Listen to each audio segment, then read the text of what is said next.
அனைவருக்கும் வணக்கம் நண்பர்களே. இன்னைக்கு நம்முடைய பதிவில் எதை பற்றி பார்க்க போகிறோம்னா, மார்கழி மாதம் ஏகாதசியை வைகுண்ட ஏகாதசின்னு சிறப்பாக கொண்டாடுறோம். இந்த நாளில் அனைத்து பெருமாள் ஆலயங்களும் பார்த்தீங்கன்னா சொர்க்கவாசல் திறப்பு வெகு விமர்சையாக கொண்டாடப்பட இருக்கின்ற நிலையில் திருப்பதி ஏழுமலையான் கோவிலில் எந்த நேரத்தில் பார்த்தீங்கன்னா சொர்க்கவாசல் திறக்கிறாங்க. தொடர்ந்து அங்கு நடக்கக்கூடிய உற்சவங்கள் என்னென்னு தெரிஞ்சுக்கலாங்க. மேலும் இந்த சொர்க்கவாசல் சிறப்புக்கு அப்படி என்ன ஒரு தனித்துவமான சிறப்பு வழிபாடுகளோ செய்யப்படுதுன்னு தெரிஞ்சுக்க இந்த ஒரு பதிவை கடைசி வரைக்கும் ஸ்கிப் பண்ணாமல் பாருங்கள். மேலும் புதியவராக இருந்தீங்கன்னா சேனலை சப்ஸ்கிரைப் பண்ணிவிட்டு கூடவே இருக்க பெல் பட்டனை கிளிக் பண்ணிக்கோங்க. தனிப்பட்ட முறையில் உங்கள் ஜாதகத்தில் இருக்கக்கூடிய பிரச்சனைக்கு சரியான ஒரு பரிகாரத்தை பெற்றுக்கொள்ள வீடியோவில் டிஸ்கிரிப்ஷனில் நம்பர் கொடுத்துருப்போம். அந்த நம்பருக்கு நீங்கள் கால் பண்ணி தெரிஞ்சுக்கலாம். வாங்க நண்பர்களே, வீடியோக்குள்ளே போகலாம். மாதங்களையே நான் மார்கழியாக இருக்கிறேன்னு பகவான் கிருஷ்ணு சொன்னதாலே இந்த மாதத்திற்கு அந்த அளவுக்கு சிறப்பும் புனிதமாக இருக்குங்க. இந்த மார்கழி மாதத்தில் வரக்கூடிய வளர்பிறை நாளில் வரக்கூடிய ஏகாதசி தான் நம்ம வைகுண்ட ஏகாதசின்னு கொண்டாடுறோம். இந்த மகாவிஷ்ணு வேண்டி வழிபடக்கூடிய விரதங்களே முதன்மையானது ஏகாதசின்னு சொல்லுவான். இந்த விரதத்தை கடைபிடித்து அஸ்வமேத யாகம் செய்த பலனை நிச்சயம் நமக்கு உண்டுங்க.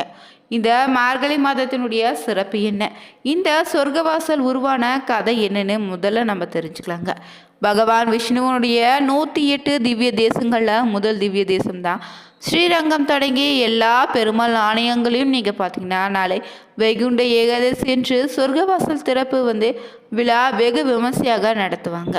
பெருமாளுடைய திருவடியை தரிசிக்க லட்சக்கணக்கான பக்தர்கள் பார்த்தீங்கன்னா சொர்க்கவாசல் வழியாக சென்று காத்திருந்து தரிசித்து செல்வாங்க.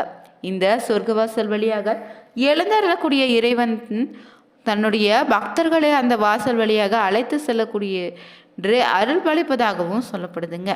பொதுவாகவே மாதத்தில் 2 ஏகாதசி வரும், வருடத்தில் 24 ஏகாதசிகள் இருக்கு. வைகுண்ட ஏகாதசி என்று ஏன் இவ்வளோ சிறப்புன்னு பார்த்தீங்கன்னா, இந்த வைகுண்ட ஏகாதசி என்று தான் பெருமாள் வைகுண்டத்தில் இருந்து அருள்பாலிப்பதாகவும் நம்புவதால் இந்த விழா நம்ம கொண்டாடுறோம். இந்த நாளில் விரதம் இருந்து முழுவதும் கண் விழித்து அதிகாலை எழுந்து தரிசித்தார்னா உலகின் நன்மைகள் அனைத்தும் பெற முடியும்னு சொல்லப்படுதுங்க. மேலும் கிருத யுகத்தில் முரண் என்ற ஒரு அசுரன் பார்த்தீங்கன்னா இருந்திருக்கான். அவன் தேவர்களை ரொம்பவே கொடுமைப்படுத்த ரொம்ப அராகச்சகத்தில் இருந்திருக்கான். அந்த அசுரனை அடக்க முடியாமல் திணறிருக்காங்க தேவர்களுமே. உடனே சிவபெருமானிடம் சென்று தேவர்கள் முறையிட்டிருக்காங்க. ஆனால் சிவபெருமானோ பார்த்தீங்கன்னா இவனை அழிக்க விஷ்ணுவால் மட்டுமே முடியும்னு சொல்லிட்டு, அதனால் நீங்கள் அவரிடம் செல்லுங்கன்னு அனுப்பி வச்சாரா. இதை அறிந்த அசுரன் நானே பெருமாளை முடித்து விடுறேன்னு வேகமாக விஷ்ணு இருக்கும் இடத்தை நோக்கி புறப்பட்டிருக்கான்.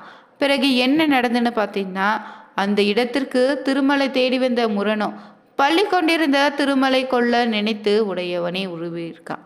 திருமாலின் உடல்ல இருந்து ஒரு அழகிய பெண் முரனை போருக்கு அழைத்து அவனையும் அழித்தான். உறங்கி கொண்டிருந்த பெருமாள் எதுவும் தெரியாதது போல கண் விழித்து அந்த அழகிய பெண் சக்திக்கு ஏகாதசின்னு பெயர் சூட்டியிருக்காரு. அந்த ஏகாதசியை நீ தோன்றி இந்த நாளில் விரதம் இருந்து என்னை வழிபடுவங்களுக்கு சகல செல்வங்களும் அருள்வாளிப்பதோடு முடிவில் வைகுண்ட பதவியை நான் அருள்வேன்னு அருள் வாக்களித்திருக்காரு. அதனால்தான் இந்த மார்கழி மாத தேய்பிரியில் தோன்றி ஏகாதசி உற்பத்தி மார்கழி வைகுண்ட ஏகாதசி நாளில் பார்த்தீங்கன்னா மோட்சம் ஏகாதசின்னு சொல்லியிருக்காங்க. இந்த நாளில் விரதம் இருந்து இறைவனை வழிபட்டாலே மோட்சம் உண்டுங்க. மேலும் இந்த நாளில் பார்த்தீங்கன்னா மது கைடபர்கள் போன்ற 2 அசுரர்களுமே பிரம்மாவை கொல்ல முயன்றிருக்காங்களாம். அவங்களை தடுத்த மகாவிஷ்ணுமே பிரம்மாவை விட்டு விடும்படி அவங்களை கேட்கும் மரத்தை தருவதாகவும் சொல்லியிருக்காரு. இந்த யுத்தத்தில் முடிவில் பகவான் அந்த 2 அரக்கர்களையுமே வீழ்த்திருக்காரு. பகவானுடைய மகிமையை உணர்ந்த அந்த அசுரர்களுமே பார்த்தீங்கன்னா பகவானுடைய பரமபதத்திலே தங்கள் நித்தியவாசம் செய்யணும்னு வரத்தினை கேட்டு பெற்றிருக்கு. பரமபதத்தின் வடக்கு வாசலை, அதாவது சொர்க்க வாசலை திறந்து அதன் வழியாக அசுரர்களை பரமபதத்தில் சேர்ந்திருக்காங்க.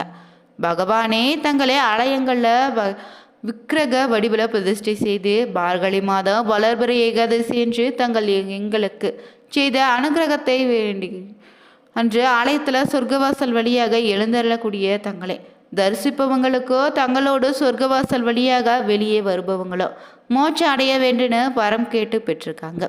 பரம தாயானாகிய பகவானும் அவங்க கேட்டபடியே வரமளித்திருக்காருங்க.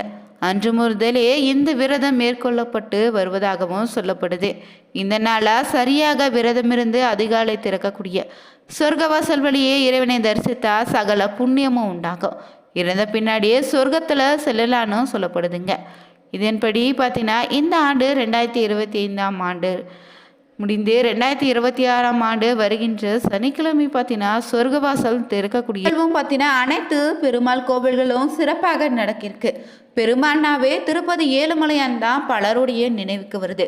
அப்படிப்பட்ட பெருமாள் ஆலயத்தில் பார்த்தீங்கன்னா இந்த ஆண்டு சொர்க்கவாசல் திறப்பு எந்த நேரத்தில் அமையுது, எத்தனை நாட்கள் பார்த்தீங்கன்னா உற்சவங்கள் கொண்டாட இருக்குதுன்னு தொடர்ந்து தெரிஞ்சுக்கலாங்க.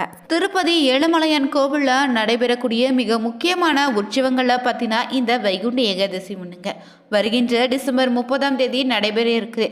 இந்த வைகுண்ட ஏகாதசிக்கு பிறகு வரக்கூடிய 10 நாட்களோ வைகுண்ட துவாரன்னு சொல்லக்கூடிய சொர்க்கவாசல் வழியாக சென்று ஏழுமலையானை தரிசனம் செய்வதற்கு சிறப்பான பலன் உண்டுன்னு சொல்லுவாங்க. அதன்படி 30ஆம் தேதி தொடங்கி ஜனவரி 8ஆம் தேதி வரை 10 நாட்களும் வைகுண்ட வாசல் திறந்தே இருக்கும். இதன் வழியாக சென்று பக்தர்கள் ஏழுமலையானை தரிசனம் செய்ய முடியுங்க. திருப்பதியில் ஜனவரி மாதம் வரையுமே ஏழுமலையானை தரிசனம் செய்வதற்கு அனைத்து சிறப்பு ஏற்பாடுகளும் செய்யப்பட்டிருக்கு. வைகுண்ட ஏகாதசி விழா நடைபெறக்கூடிய 10 நாட்களும் சாதாரண பக்தர்களுக்கு மட்டுமே முன்னுரிமை அளிக்கப்படுமா. வைகுண்ட துவார தரிசனம் சொல்லக்கூடிய நடைபெறக்கூடிய 182 மணி நேரத்தில் 164 மணி நேரமும் அதிகமான நேரம் சாதாரண மக்களுக்காக ஒதுக்கப்பட்டிருக்குங்க. பொது பக்தர்களுக்கு முன்னுரிமை அளிக்கும் வகையில் 30, 31, 1 ஆகிய 3 நாட்களும் 300 ரூபாய் சிறப்பு தரிசனமும் ஸ்ரீவாணி டிக்கெட் ரத்து செய்யப்பட்டிருக்கு. இந்த 3 நாட்களுமே லக்கி டிக்கெட் மூலம் தரிசன டிக்கெட் பெற முடியும்னு சொல்லப்படுதுங்க. திருமலை பார்த்தீங்கன்னா சந்திரன் மற்றும் குபேரனுடைய ஆதிக்கம் நிறைந்த இடமாக இருக்குது. சந்திரனுக்குரிய தெய்வமாக விளங்கக்கூடியவர் தாங்க இந்த திருமால். அதனால திருமலை திருப்பதி சந்திர பரிகார தலம்னு சொல்லுவாங்க. இங்கு சுக்கிரனும் குபேர ஆதிக்கம் நிறைந்திருப்பதால திருமலையில் எப்போதுமே பார்த்தீங்கன்னா முண்டியில் பண கோடிக்கணக்கில் கொட்டப்பட்டு தாங்க இருக்குது. உலகிலேயே பணக்கார கடவுளாக சொல்லக்கூடிய திருப்பதி வெங்கடேஸ்வர பெருமாள் ஏராளமானவர்களுக்கு குலதெய்வமாகவும் இருந்து வராரு. கலியுகத்தில் கேட்டதை தரக்கூடிய பக்தர்களினுடைய துயரை போக்கக்கூடிய கண்கண்ட தெய்வம் தாங்க இந்த திருப்பதி ஏழுமலையான். இவரே காண தினமுமே லட்சக்கணக்கான பக்தர்கள் எத்தனை குளிர் மழைன்னு கூட்ட நெரிசல இருந்தாலும் பல மணி நேரம் காத்திருந்து சுவாமி தரிசனம் செய்துட்டு போவாங்க.